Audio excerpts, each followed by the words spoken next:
Hello, this is Dave, and welcome to this channel on how God loves your personality. Have you ever tried to make sense of all those personality letters? If you try to start with the letters first, you might not be able to get yourself around it.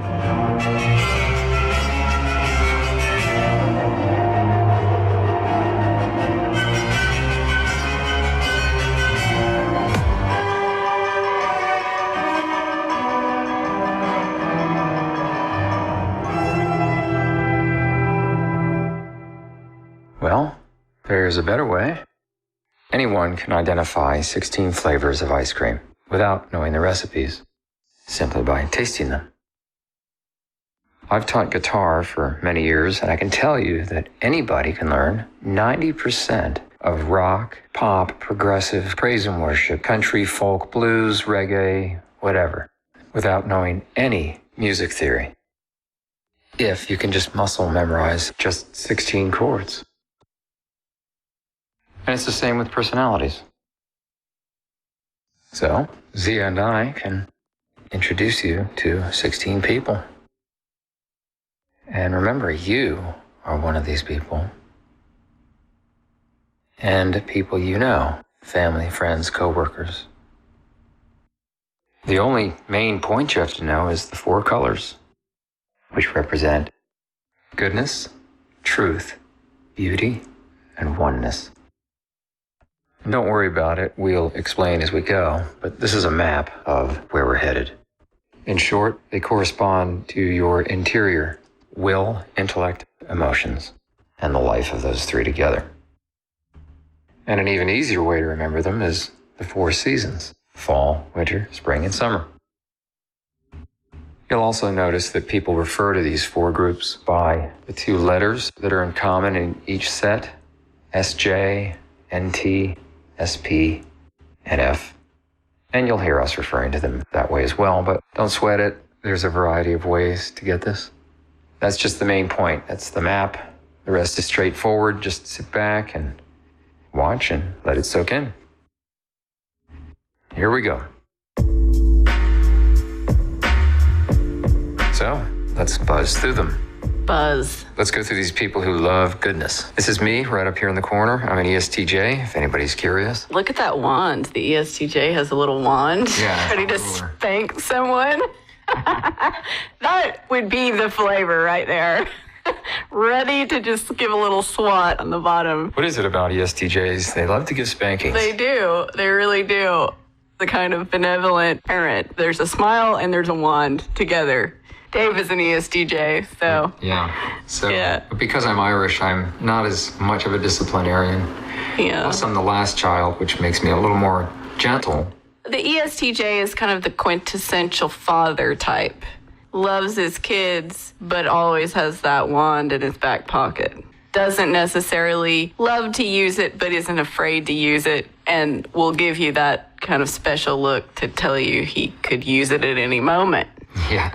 Right? That's true. And it's funny because I really don't necessarily like to gravitate towards positions of leadership, but over my life I found that I couldn't help it. So people put you in charge, whether you wanted to be or not. There was a web development team for a big corporation I got into, and then there was ultimate frisbee and a prayer group and sports teams, and I had bands. And even when I didn't want to, I got put in that position because that's part of the gravity. So one of the things that helps with these tests is it makes you realize, this is the current. ESTJs know how to coordinate people. People listen to them. People like to listen to them. If an ESTJ shows up, everybody might abandon the formerly mediocre leader for the ESTJ, who they automatically sense knows how to make everyone work together to achieve a common goal. Yeah, so an ESTJ will naturally know how to coordinate the parts towards a common end. So talk about your time as a leader of the Ultimate Frisbee team, because you knew what to do with them. Well, it was kind of an addiction, really. I used to play Ultimate Frisbee a couple times a week and loved it. And there was a certain casual rec league that I would go, and I would always say, I'm just going to go to have fun.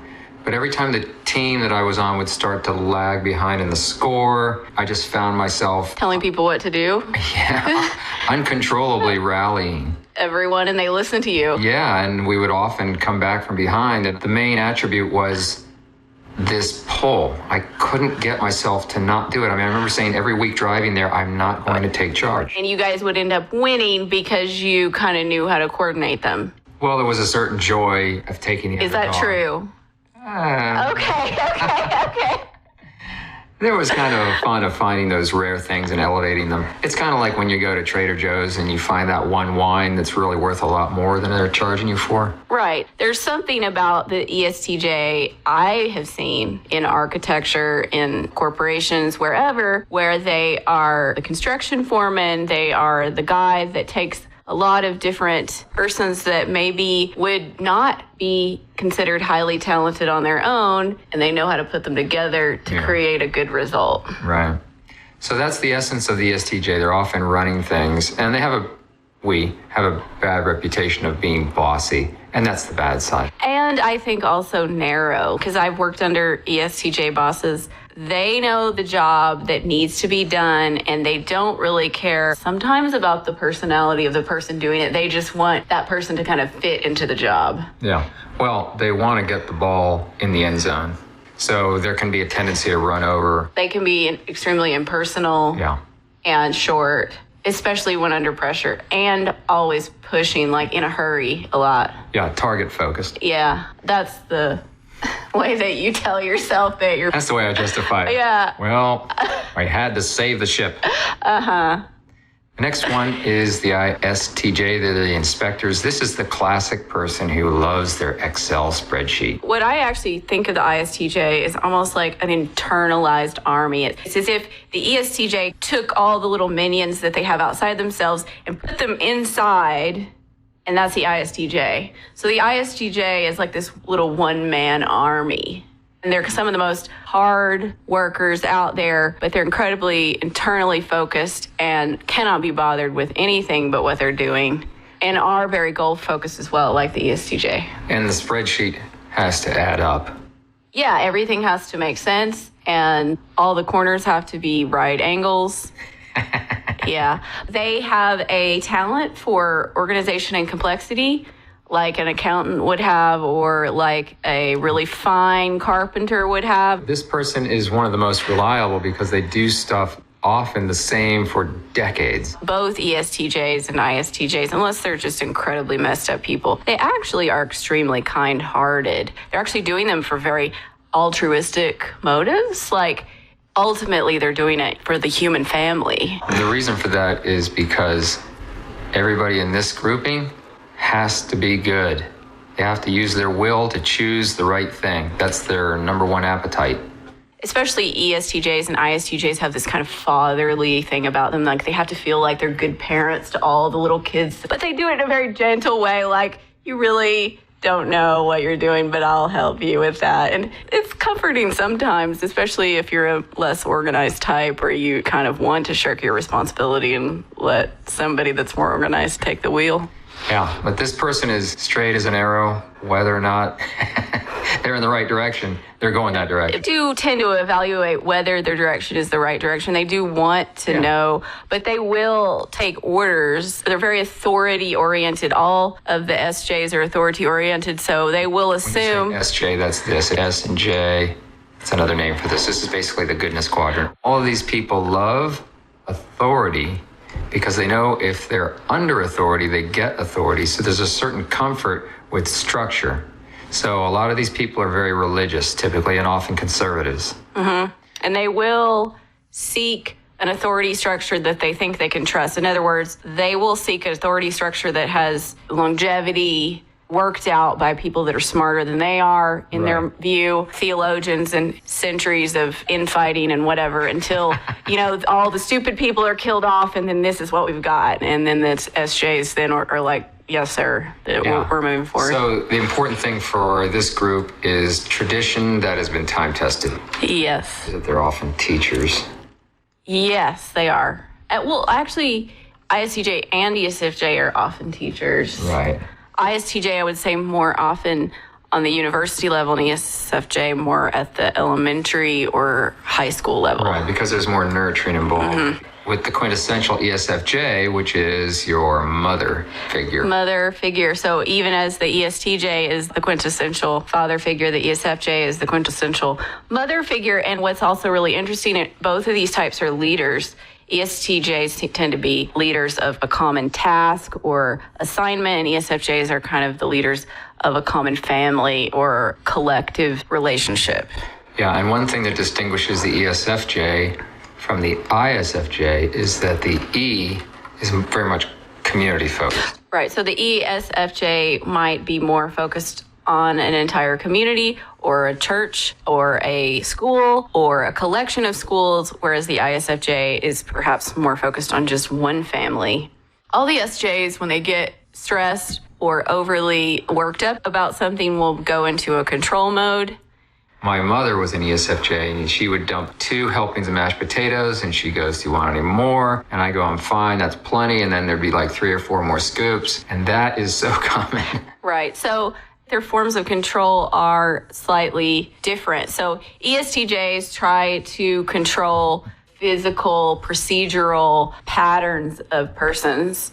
ISTJs will tend to try to control resources.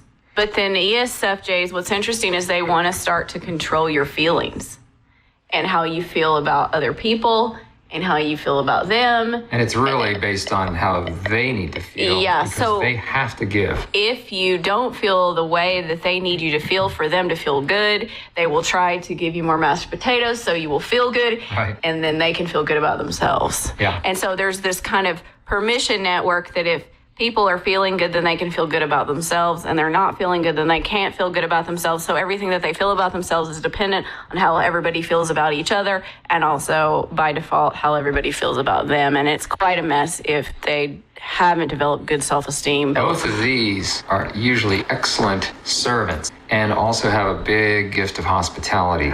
Right.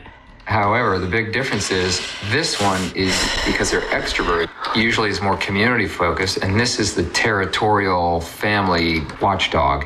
Right. That's why it's called the defender. Right. ESFJs are extremely pleasant persons to be around. They are the ones at churches that will greet you at the door, coordinating the potlucks, and, beautiful people. And especially if they've been nurtured in their lives, they can be extremely good nurturers for the community and not too controlling because they are stable themselves. So it just really depends on how people are parented. ISFJs, the same way. I mean, they really have the same tendencies. It's just focused in a more concentrated way on their own family. Like the character in Stranger Things, Joyce. She is a very clear ISFJ and very focused on her children and their safety, and will go to the ultimate degree to figure out what's wrong and help. Both ESFJs and ISFJs, they don't get queasy at much. They are very thick. A lot of stamina. They have a lot of stamina, physical. A lot of them are nurses, so they can endure much suffering for the sake of others. And they will put themselves in danger to help others get out of danger very easily, and they are very much able to endure physical discomfort for the sake of others being healed or rescued. Yeah. So this whole group, the autumn, they're basically all about goodness. So the vector that they work on is good and evil. When it's healthy, then they will promote the good. When they get unhealthy, they'll start to see evil in places that aren't evil, and that's part of the drama. All the conspiracy theorists that you see on the right usually come from the SJ column, and they start to look extremely ridiculous to a lot of other people, but it does come from a good-hearted place that they want to protect everyone, but then when there is a true conspiracy, the NTs are the ones that are most likely to find it out, and then these guys will propagate it.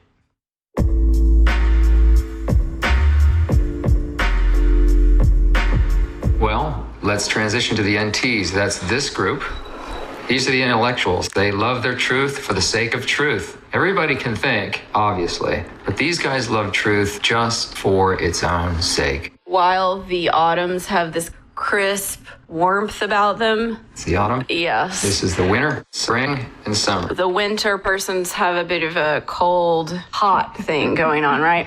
Yeah. So they can be off-putting when you first meet them. Most of the time you can tell that they don't mean to be mean, but they just are mean sometimes. What happens is the mind is so big on these people that they often squeeze out their feelings without realizing it. Yeah, they squeeze out their own feelings and the feelings of others. They neglect to be nurtured. They neglect to nurture. They get wrapped up in certain intellectual pursuits, as in they want to find out.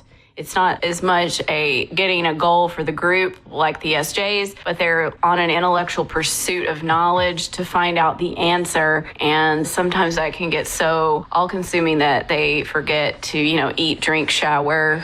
Be nice. Be nice. So have an emotion. Yeah. Actually, everybody has emotions, but they just tend to be more buried. Their second set, their background colors. Leave the house. One of the ways that I like to think about the winters is like a warm cabin in a snowstorm. So that when you first meet these people, they can feel cold. But when you get to know them, there's often this tender place inside that's kind of private. Yeah. We're a little bit like babies on the inside. She says babies because this is Zia. I'm Dave, by the way, and this is mine. And this is Zia down here. She's the INTP architect, but we'll get to that in just a second. Yeah. So let's go to the ENTJ. This one is a larger-than-life personality. You think of Howard Stern, Donald Trump, Jordan Peterson, John Lennon. The big CEOs for tech companies like Tesla, what's his name? Elon Musk. Elon Musk, yeah. So the idea here is they're thinking, and then it's intuitive, which is their N, and the J means they like to export it, and the E means it's about the world. So boom, these guys like to conquer. Think of General Patton. So while the ESTJ is the one getting the job done, the ENTJ is the one that invents the job to be done. If they're underdeveloped, they tell everyone in the most terse way possible in order not to waste any time to think of another job that needs to be done. You make a really good point with underdeveloped, because one of the biggest misconceptions with this test is not to take into effect the dimension of health versus not health. Because if you're not healthy, you may look like a different type. You may look like a child version of one of these types. You may be a broken type where half of you is working, the other half isn't. Always when you're considering this stuff, think, what is the healthiest version? And it's good to have role models so you can kind of use that as a plumb line. Well, it's so interesting, this type in particular, because I don't think they're actually commonly parented very well. Because they're so strategically intelligent, they can outmaneuver their parents most of the time. Mm-hmm. And so they usually get good grades, they're usually star athletes, and they're usually highly manipulative. And so there's a way that they could get out of childhood being basically narcissistic and never parented and never called out on their baloney unless they have a very intelligent parent, which maybe some of them do, but often the ones that I've met seem to have been untouched by someone giving them accountability or boundaries. Yeah. So they end up running roughshod over the people that they lead. You look at someone like Donald Trump and you kind of understand how he happened, considering that he was very unsupervised for most of his childhood. One other quality about this is in the movies, almost always this is a villain because they're so shrewd. They're very intelligent, very fun types, but are also exhausting for someone like me. These two, because they're J's, export their big thoughts to the world.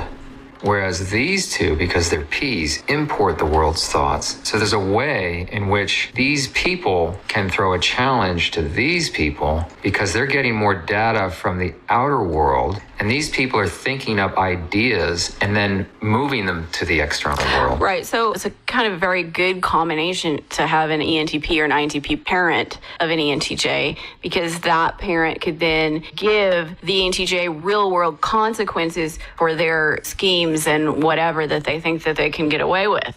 Now, they're just very powerful people, and they probably do need, an entire team of advisors that are some of the more deep thinking types, because they just do not see the problems in the real world that would hit them in the face if they actually implemented their ideas. So some of the more strategic ENTJs know how to build a team of people that know more than they do. Yeah, the healthier ones. Right. They know how to group the crowd. But right. What usually happens is, with all the types, is that you take your greatest strength and then you elevate it to such a hyper focus that it can become an idol. And in this case, usually there's some type of God-given insight that they have that they know they have to do. They can see the big idea, even if nobody else can see it, and they know they're going to go for it. The downfall can be that they're just out on their own doing it by themselves because nobody wants to follow them because they're such pain. They can be abrasive. They're the meanest type of all the types. If you want to say that they're their weakness, they are the meanest if they're not properly trained out of it. I was very impressed one time. I had this dog bite. So I went to the hospital and I had an ENTJ doctor and he was just the nicest person. And I thought, wow, this guy actually, he's in a helping profession.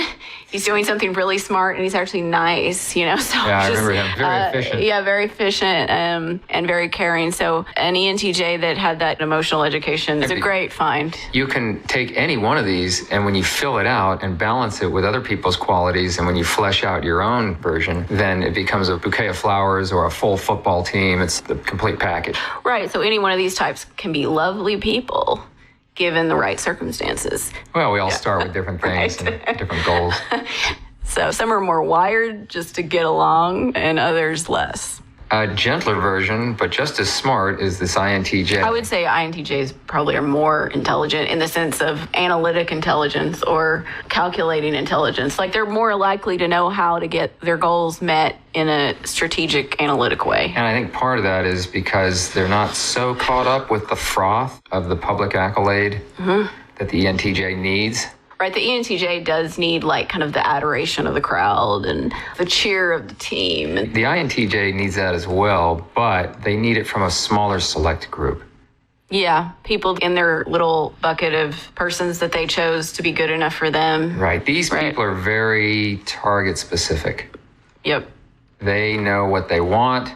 That person could be renamed the scientist or mastermind. Yeah, I like the name scientist because it implies precision, it implies goal orientation, it implies experimentation, and it implies like a high technical capability.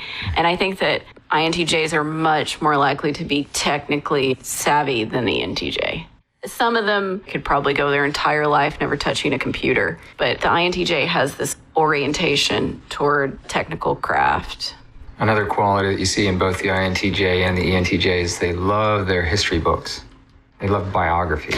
It's like the imagination of the hero. I think that what they do is like scour the history books for people that are superheroes that they can aspire to be. And they almost think that they'll be the better version of the... So there's almost a way that they're going to like trump, or pun intended, the person they're reading about. Trump the Trump. Trump the Trump, yeah. This next one, ENTP, these are some of the most fun of the intellectuals because they're very charming.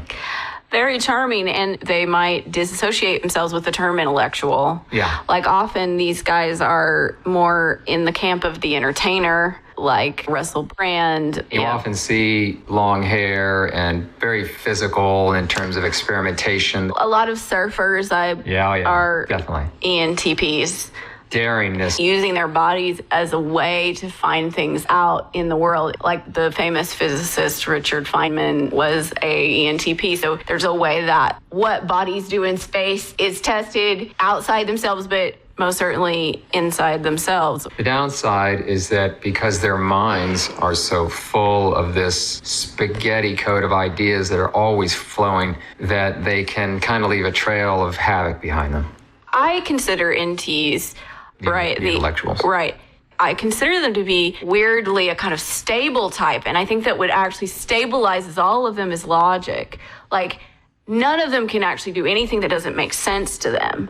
And so... None of these four. The SJs in the first category that we talked about are stabilized by responsibility. Yeah. And they are all extremely stable, almost overly stable, like in a way that even if they need to destabilize themselves to get themselves out of a bad situation, they often can't. And that's where their psychosis comes from. If they have psychosis, they will stabilize themselves into a corner and make themselves unable to get out. They love their structures so much, sometimes they trap. Right, so they will overstructure themselves into anxiety or responsibility. But the NT, their stability comes from what makes sense. So in one sense, it's more flexible. But in another sense, there are things that will never stop making sense. So they find themselves, most NTs that I encounter are in fairly stable relationships with one partner, just because it's just too much labor. I mean, if you switch to another person, you'll get the same dish, just a few different spices. It's just kind I haven't heard that one before. But it's true. I mean, it's just almost like, you may as well work out your problems here because you're not going to find any different ones anywhere else. Even the more haphazard debater type, which I would say the ENTP is probably the least stable of the logicians, we'll call them. Right. They're actually quite a bit more stable than maybe their friendly neighbors, the ENFPs, or their friendly neighbors, the ESTPs, because you can always say to them, what you're doing makes no sense, and they'll just stabilize right out if it makes sense to them. And a lot of them experiment with drugs and things to a certain point in their youth, but they almost do it only to the point that it makes sense and can, in some ways, better protect themselves than some of the other more sensory types that will just go way beyond logical. This is the sensory type. We'll be there in a minute. ENTPs, they have this kind of wacky demeanor, but then you find out, he's been married to the same woman for like 20 years, So there's always this kind of stability in the background with all of these types. It's almost a self-preserving quality. Like NTs know that if you do certain things, you're not going to die. ENTPs, like all the types, tend to have similar physical features and other micro expressions. And one of the ones for ENTP is this sort of disheveled hair look. Yeah, they like the things like dreadlocks, anything that makes them look like a feral cat, It's just like, that's their preferred mode. ENTJs will look more like an executive. The INTJs will look more like a gallery artist a lot of the time, or some other, specialized look. Yeah, this is don't box in my mind because I'm going to other dimensions. Yeah, so that's the thing. Yeah, I knew an ENTP once that would jump flat-footed from the ground to the flatbed of a truck. I mean, that's the kind of moves he was doing all the time. He was a surfer, and just the long hair and it's just a certain vibe. So now we get to one that we know quite a lot about, which is the INTP, Zia, of course. Of course. What do you have to say about that? You should say something about that. I'm talking too much already. Well, I'm obviously a little biased because I married one, but it was also strange because, life follows certain currents.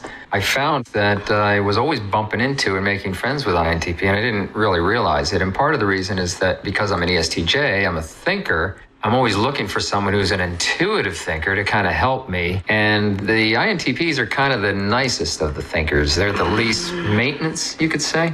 We have a bit of anxiety, like we're always checking and checking again, like the rabbit in Winnie the Pooh, like there's something about us that's a little more nervous than the other NT. Check the map? Yeah. Well, the thing about the INTP, in their area of interest, they're almost always right completely. These are the Spocks, the Yodas. We tend to go very deep in an area of knowledge that interests us. And there's really no debating. And the funny thing is unlike the ENTP, who has this ability to kind of whip out ideas from nowhere and be fun and quick, the INTP is quieter and more gentle and reserved. So you don't always realize that they've gone really deep down. And if you try to challenge them on something they've thought about, good luck. We get underestimated quite a lot, especially as a woman INTP. I would feel that that's the usual. Which, by the way, are much more rare. So you're like 1% here being female, 1% here being female.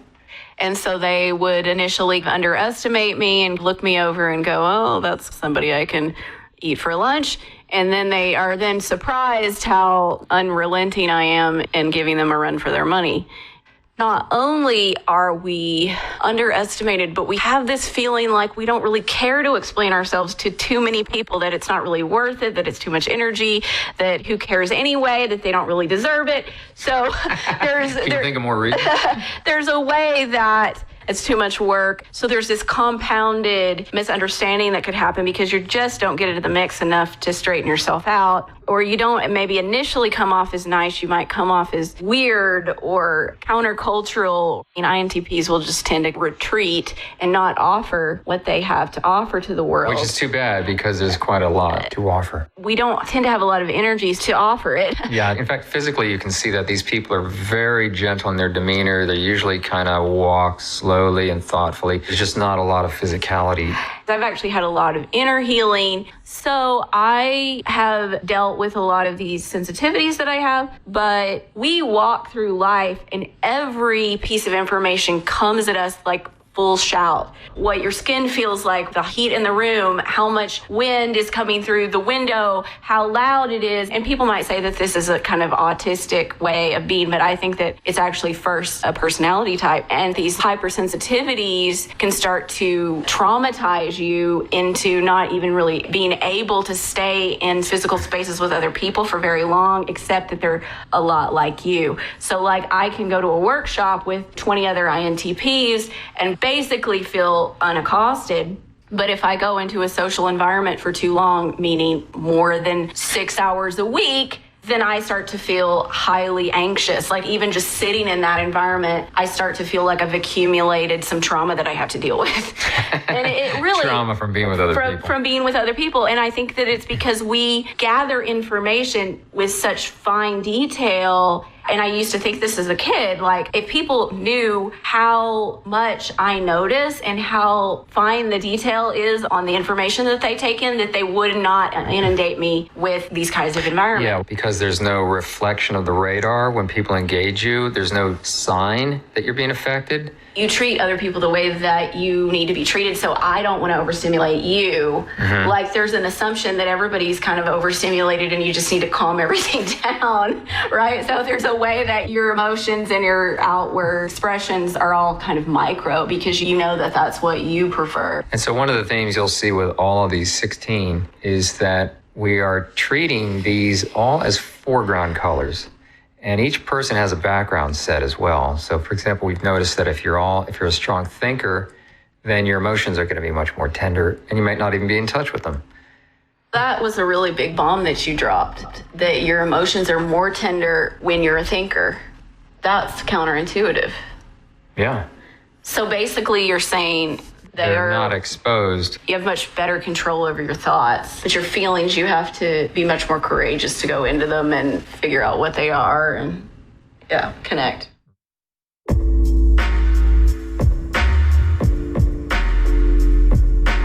So let's go into the third section. This is the spring. These are the SPs, which means they love the tactile pleasures of life. And they are automatically always in touch with fun, joy, emotion. And these guys are never overstimulated. And that's the problem is like, I love SPs and everybody likes them. I had a lot of friends of SP types in my 20s, but I could never keep up with them when it came to, partying or staying up 4 nights in a row. This is all energy. It's all passion. It's all celebration. It's all art. Or you could say life as an art rather than doing the art. It's more being the art. They're all very attractive. It's all about stimulation, color, fun, noise, gravity, sound, gravity, power. Yeah. So the first one, which is kind of the power of the power, is this ESTP promoter, which is your typical very excited salesman. Right, loud. A lot of preachers are ESTP. Some are from different churches. Yeah. I don't find any Catholic ESTPs. No, but like television preachers. Yeah, exactly. Are ESTPs. And they always have these little sound bites that they say, like catchy phrases. Well, think of Tony Robbins. Oh, Chris Valentin says God's version of order is having a baby. Yeah. Like little things like that where you're like, that's cool. That's weird. That just blew my mind, They spend all their time thinking about little ways to say things. And actually, I find that ESTPs are actually quite intelligent. They're just very frenetic. Both ISTPs and ESTPs are, and that's why they can swindle people, because they really do. I mean, I knew a real estate agent that, he must have made $300,000-$400,000 a year, drove this huge car, had a toupee. Yeah, I mean, important piece of I'm just saying, he just had this part that he played. You could feel him reading you in an instant and saying exactly, like he would get under your skin. Well, they're extremely reactive for the physical environment of athletics and sports. They pick up on people's facial and physical vulnerabilities almost instantly. So there's a way that they're made for the game. Like they're great poker players where they have to read people in an instant and make a move. And they're very good at that. Yeah, and the funny thing is that a lot of times people will mistake ESTP, say, for ENTJ, but they're actually very different in their ultimate vector because while the ESTP is a fast thinker and while the ENTJ is a fast thinker, it's completely different directions. This one is going for truth. This one is going for the physical pleasure. Right. The difference really is that the ESTP changes tactics over and over again, whereas the ENTJ has this larger goal, and you can see them going toward that goal with this big map in mind. World domination. The world domination map. Whereas the ESTP, their only goal, if you could call it that, was to have a good time and, rile some people up. Go windsurfing later on after they've sold the entire car. Right, they want to sell a lot of cars, and then make a lot of money. There are some kind of famous, like Stephen Furtick, the big church pastor. He's definitely an ESTP, and he has all of these really crazy one-liners that he does, and it's just like, why do you just sit around thinking of all these things? Todd White, a miracle healer who's all about the power, which is great because we all need a lot more of that. Although he's often expecting, and this is typical for all of us, that we want everybody else to be our type. And it's just not the right way. It's not, the way God pieces everybody together is that we need every part of the body to function as it's supposed to, and we're not supposed to be somebody else. They just have good hearts, and they're really playful and childlike, and they can also be really good athletes and develop a lot of discipline to achieve goals that other people couldn't, because they just have such stamina of purpose. Like they can withstand a lot of pain for the pleasure of action. That's right. It has nothing to do with pain. It's the amount of pleasure. They're kind of unfazed by it in certain ways. So that there's a way that they just make very, very good athletes, soldiers, anything that takes this physical pounding, they can really do that. Arnold Schwarzenegger. So this type specializes in breaking walls that aren't supposed to be there. So what you want to do a lot of times is, if a church is getting too rigid, then this type is the antidote. Church, a culture, a business. Because they're going to come in and cry baloney and say, where's the joy? Where's the childlike faith? And they'll do it with a joke. They'll do it with humor. They'll do it in a way that nobody can argue with. And these guys don't be able to argue with them either, because you can't argue with joy. A lot of comedians are ESTPs as well, like Dave Chappelle. Well, the more abrasive comedians are in this area. Yeah. The more witty one-liners are in here. And the sort of late-night versions that are all political tend to be ENTPs. INTJs. There's some INTP comedians. Stephen Wright. INTPs are probably the writers of a lot of really funny movies, but they don't ever like to show their faces. Just throw them in a room and feed in a bag of potato chips. So Dave, to give a picture of his suffering, is he does a lot of work trying to even just get me on to a video. You don't know how many hours in the background preceded this event. Right. So sponsored by... Zia knows about this subject, and I know a lot about it too, but there's always many areas in which she has to come in and go, and that's what I need to kind of have those puzzle pieces filled in. They're like, I didn't know what that was. There we go. Oh, another famous ESTP is Sandy Krakowski. She's the Christian businesswoman. She's very frenetic, but funny and honest, like overly honest. Like really, tell you all about it. Yeah, nobody really wants to know some of the things, but then... We all kind of need... Exactly, you need that level of honesty. And authenticity and the type of down into the gutter. This is what happened, and I bounced back like a Super Bowl. Like she has no shame to tell you that the horrible things she's been through, the horrible things that she's done, in her times of despair, and then how she bounced back. I mean, her story is amazing. Yeah. Great testimony. Okay, this type is very unique. If you look at the metrics, this is the most masculine of the types. Now, there are women of this type. These are your auto mechanics and the people that spend a weekend designing a better skateboard, and they're extremely good with solving problems involving craft. At solving any kinds of problems. A lot of engineers are ISTPs. Yeah. They're very good at mechanical problems and almost like fixing anything. Like they will just enjoy it. Like I might enjoy taking something apart once, but there's something where they want to take it apart and then make something new out of it, and then take it apart again and make something else out of it. Yeah. And they're the ones that have a dozen autos pulled apart on their front lawn. But it's not just cars, because you can have white-collar versions of it where people just like to tinker and tinker and tinker with their tech toys. And the thing about these people in terms of aesthetic is they're probably the coolest. This is the James Bond type, Yeah. Slow to speak. Low verbal. I always get along well with them because I don't ever feel like I have to say anything. Other types kind of demand more interaction, but they kind of understand when you're not talking, there's other things going on. So a flow to them where it's kind of like chill and things are cool. they have a lot of goodwill. Like they have a lot of tenderness toward the people that they call their friends. I think of ESTPs as kind of like there's a promiscuity of their friendliness. Like they're kind of just like friendly to everyone that walks by, where the ISTPs have selective friendliness. Another thing about this type is that because they're kind of aloof, when they're not healthy, they can tend to develop this aura of suspicion.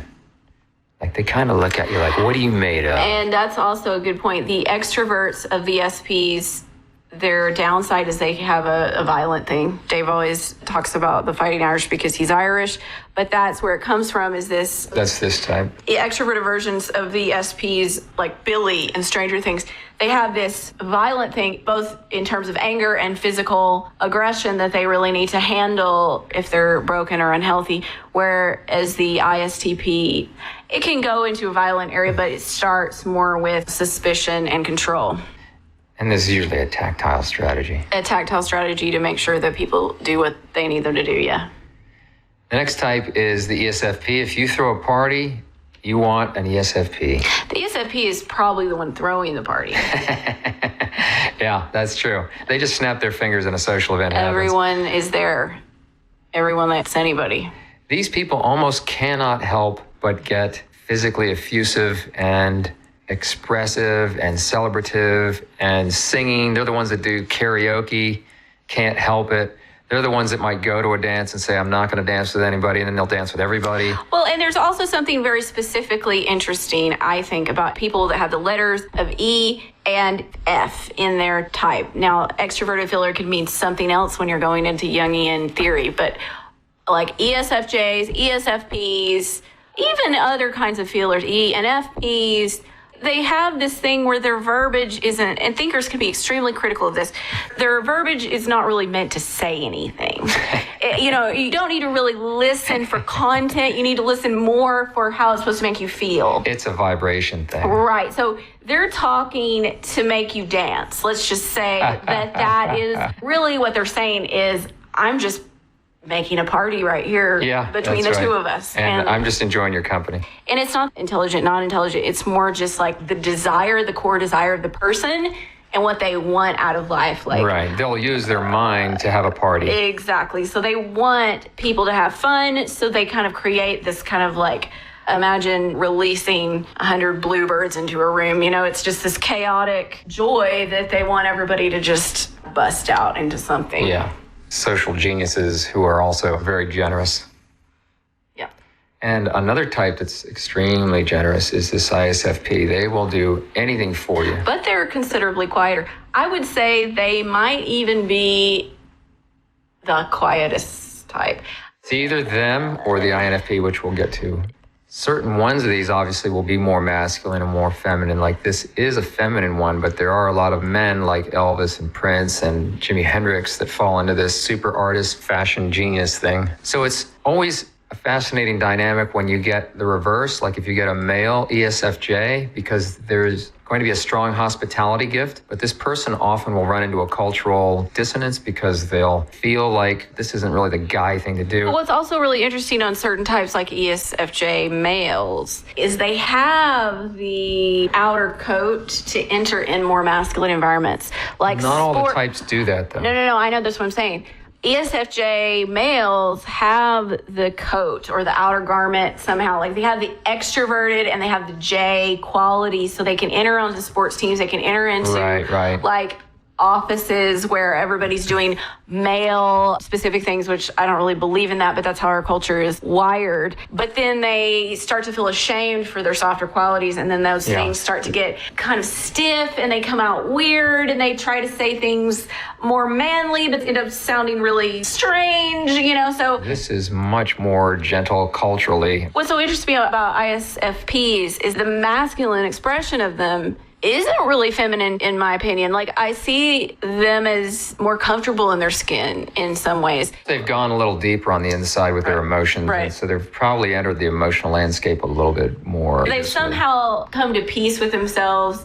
Like, I know an ISFP man who is a construction foreman, but because he's an ISFP, he had learned Spanish, and he ended up coordinating and being just extremely friendly and caring to all of the Spanish non-English speaking workers. And that's how he ended up getting elevated in the ranks of his company, because he had these specialized talents that were relational, and he ended up actually elevating higher than maybe, say, a more traditionally masculine type like an ESTJ, because he was more specialized, like he was focusing on the people in a way that none of the other men were. Yeah, well, this person would have a natural affinity to have sensitivity socially. Sensitivity, and they would fit in the spaces that other people aren't really, they see the gap and go fit there. Right, and part of that is because they're introverted, so they have the energy to sit back and notice what the dynamic is. Right, so they are actually very sensitive. The ISFP are honestly the kindest type. Very generous. Right, and if they have any self-confidence, if they have any self-confidence. Well, some of them are not self-confident because, they've been beat up by other men, for instance, that look at them as not as masculine. And they're not rewarded by culture for being a sensitive artist. But I have seen a lot of confident ISFP men who actually end up defending the less fortunate or the ones that can't defend themselves because they have such a strong inner confidence they can do that. Some of that, I think, is a result of a certain type of success in the world. Fathering, I think a lot of it's that. So there's some type of backing that's necessary. I think the way that they're parented is huge. I think they're actually some of the ones that are able to take a countercultural stance, the easiest, and make a difference for that.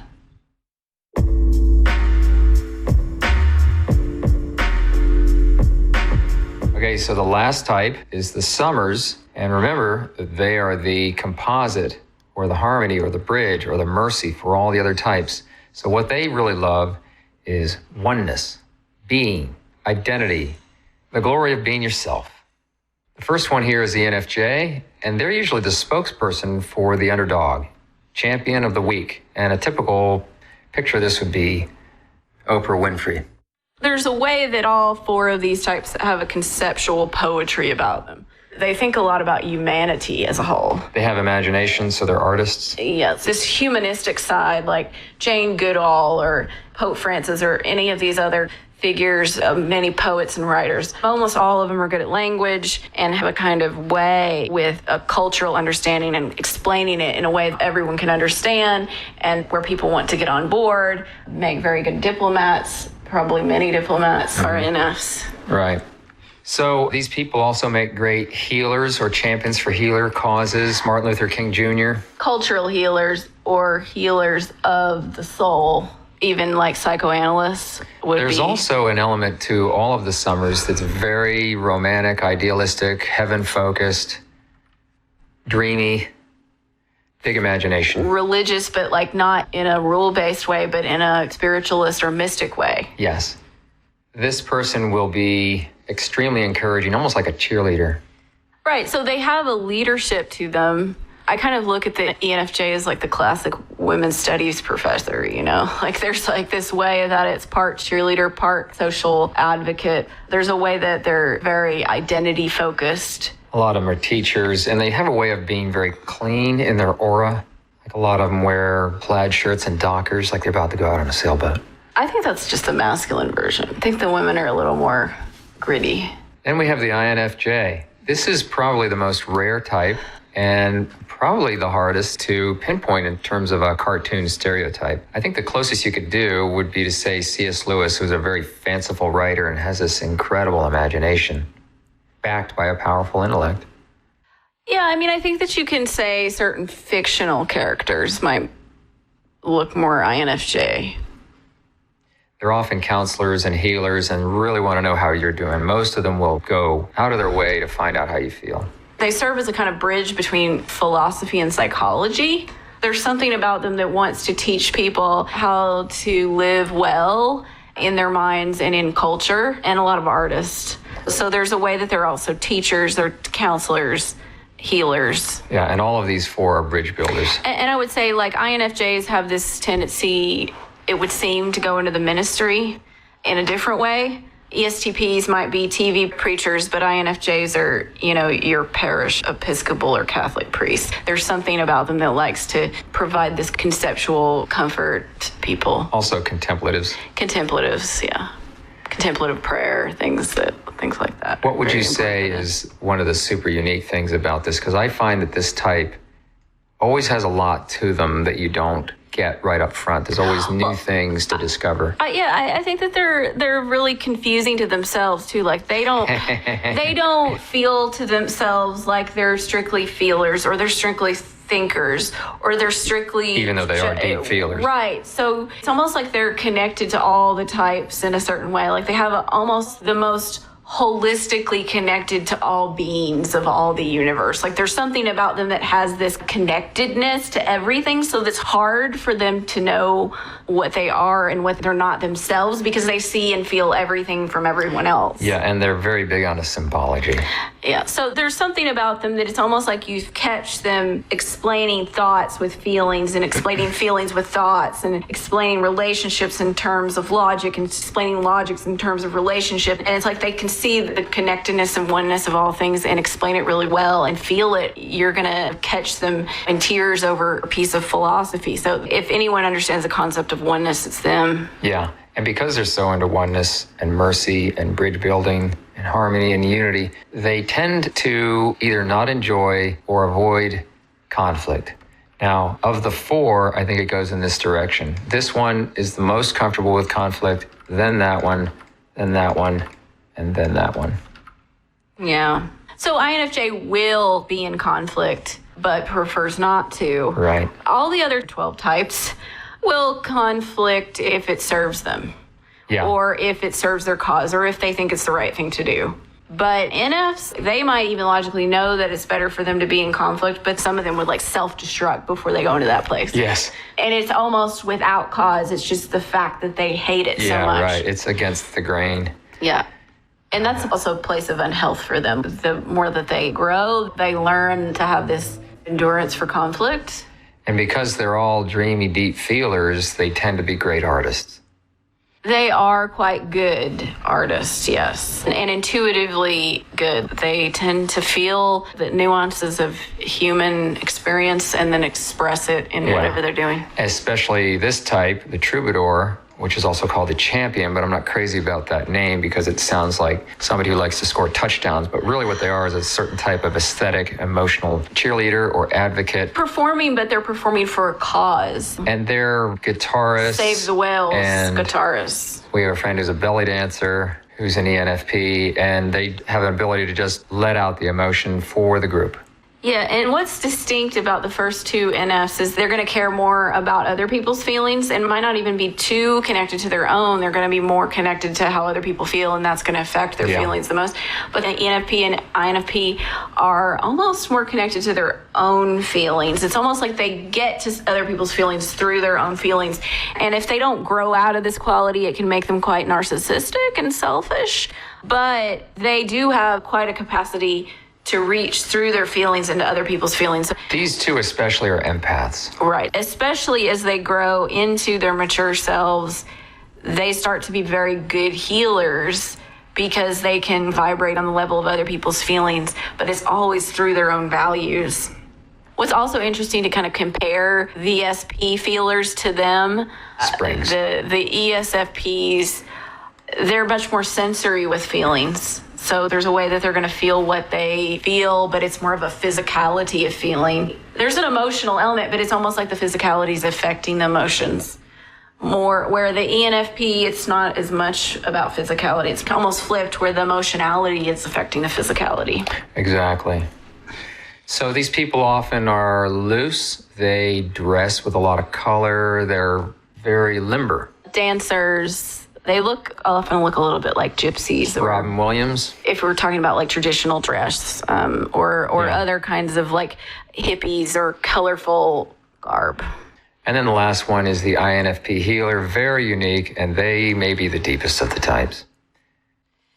They are just so enraptured by existence that they just almost can't function a lot of times. Yeah, well, I don't even know that it's enrapture. I think that it starts with pain, especially if they are in dysfunctional families. I think really all of the NFs do, but I do think that NF being this group. Yeah, that they end up being the family scapegoat or the one that carries the family pain. So it takes quite a lot of work for the healer to get healed themselves and then get to the place where they can start to heal others, because they process pain so deeply and to such detail that they're almost incapacitated by the pain of the universe, the pain of their lives, the pain of the world, and they can fall into a victim mentality and all sorts of other things. They can sense the deep tremors of the early creation. Yeah, it also can end up being highly incapacitating if they don't have some kind of healing, transformative experience. Whether or not it's implicit or explicit, there has to be a way in which you let go and offload it to God. Otherwise, you're just going to carry too much. Yeah, so they really have to go through this extended process, really, of understanding themselves and then understanding what they're even for. Like sometimes there can be really low self-esteem because they're not actually engaged in the world in a way that's normative. Like they don't feel like, oh, everyone is doing what I like to do. I'm the kind of person that everyone else is. You know, INFJ is the rarest type, but they're actually more conventional than the INFP. So an INFJ would then feel more able to fit in with quote unquote normal way of being, whereas INFPs just aren't. And so their stamina is really low because they're taking in almost too much stimuli in the environment, and they have to learn how to shield their sensitivities and offload it and create some sort of expertise where they're not overloaded with sensitivities, and then they're able to function in the world off of that expertise, which is usually something that no one knows very much about but them. Yeah, and the sense of the romantic is so strong. The gift that God put in him is this sense of heaven. So what they need to do is get in touch with the fact that, like Christ said, the kingdom of heaven is already within you. And the more you can go to that level, just like all of us. Every type has different temptations. Like the NT types are tempted toward trying to find the exact logic of every situation to the point that it becomes inhuman and not become machines. Right, and it actually loses its efficiency even though they're trying to gain. But INFP, they can go into a fantasy. The NFs have this kind of fantasy thing that they can indulge, and it actually helps them if they don't go too far. Like if the INFJ is writing a novel and they use that sense of fantasy to create a really good story, and they use a sense of fantasy to live a really good life and to have adventures and imagination. Right. You can't let your gift overwhelm you.